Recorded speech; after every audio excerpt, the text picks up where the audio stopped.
Ever wonder why your favorite brewery can't just load up a truck and deliver beer straight to your local bar or even your house? The answer is the three-tier system. It's the invisible web that controls how beer moves in America and whether it helps or hurts depending on who you ask. Today on Tapped In, we're breaking it down, how it works, why it exists, how it changes from state to state, and what it means for craft breweries like the ones we all love.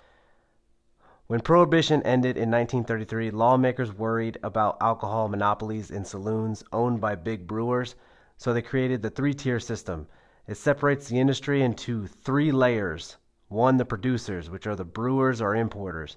Two, the distributors, which are the wholesalers. And three, retailers, which are your bars, restaurants, and grocery stores. The idea was to stop tied houses, where producers owned retailers and pushed only their product. By forcing a middle tier, the distributor, the government could regulate taxes, control sales, and make sure no single company controlled the market. Some states even took it further. They're called control states. Places like Utah, Pennsylvania, and New Hampshire, for example, where the government itself acts as the distributor or even the retailer.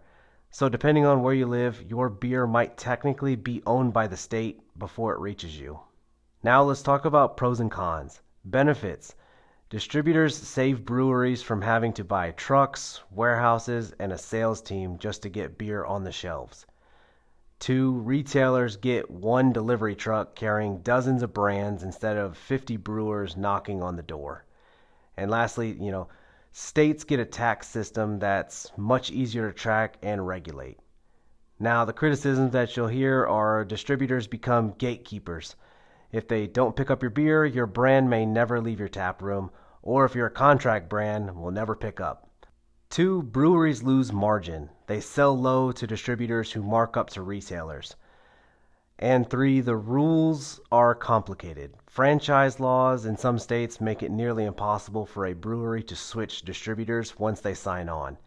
Contracts are another variable to that. Critics say it mostly benefits wholesalers who sit between the producer and the customer without actually making or pouring the beer. Here's where it gets interesting. Not every state enforces this the same way. For instance, Alaska has unlimited self-distribution. California will allow self-distribution with fewer restrictions. Illinois, brewers under about 14,000 barrels can self-distribute up to half their production. Michigan, breweries under 2,000 barrels can sell directly. North Carolina, brewers under 25,000 barrels can self-distribute. Above that, they must use wholesalers. South Dakota, no self-distribution at all. Washington State does strictly follow the three-tier system. Retailers can sometimes buy directly from the producers. And change is happening. Right now in Georgia, a bill is being debated to let breweries self-distribute up to 3,000 barrels a year. Reform movements like this show how outdated the one-size-fits-all system is. Some states even allow direct-to-consumer, DTC, shipping of beer. Alaska, Kentucky, Nebraska, New Hampshire, North Dakota, Ohio, Oregon, Vermont, and Virginia will allow some form of brewery to your door shipping. Still rare, but it's growing. Since I'm in South Carolina, let's talk local. Under the Craft Beer Economic Development Act, breweries with multiple locations can transfer beer between their own sites without having to sell it to a wholesaler first. There are conditions. Both locations must have identical ownership, and the receiving site can't take in more beer than it produces itself. But compared to the old rule where breweries literally had to sell to a wholesaler and then buy back their own beer, this is a huge step forward for South Carolina breweries trying to grow.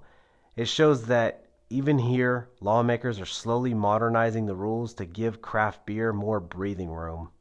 Now let's zoom out to our friends over at Texas, where breweries actually went to court over these laws. The case was Live Oak Brewing, Revolver Brewing, and Petacolis Brewing versus the Texas Alcoholic Beverage Commission. At issue was a 2013 law that forced breweries to give up their territorial distribution rights for free. A Travis County judge originally sided with the breweries, calling the law unconstitutional, but the Texas Court of Appeals later reversed that ruling, and the Texas Supreme Court refused to hear the appeal. That case shows just how entrenched distributor power is and how tough it is for brewers to fight back legally. For small breweries, these rules are the difference between survival and shutdown. In states that allow self-distribution, brewers keep more margin and build direct relationships with bars and their customers. In states that don't, they're forced to sign with a distributor often before they're ready and then lose control of pricing and growth. So the relationship between the brewery and the distributor must be perfect.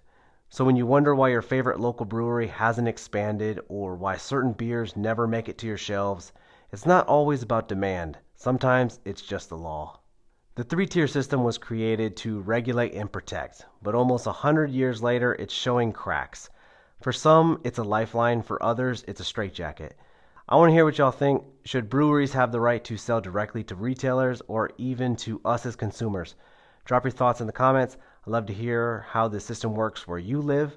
If you're new here, subscribe, like the video for more deep dives on craft beer, the business behind it, and the stories that make every pint worth pouring. This is the Tapped In series. Until next time, guys, cheers.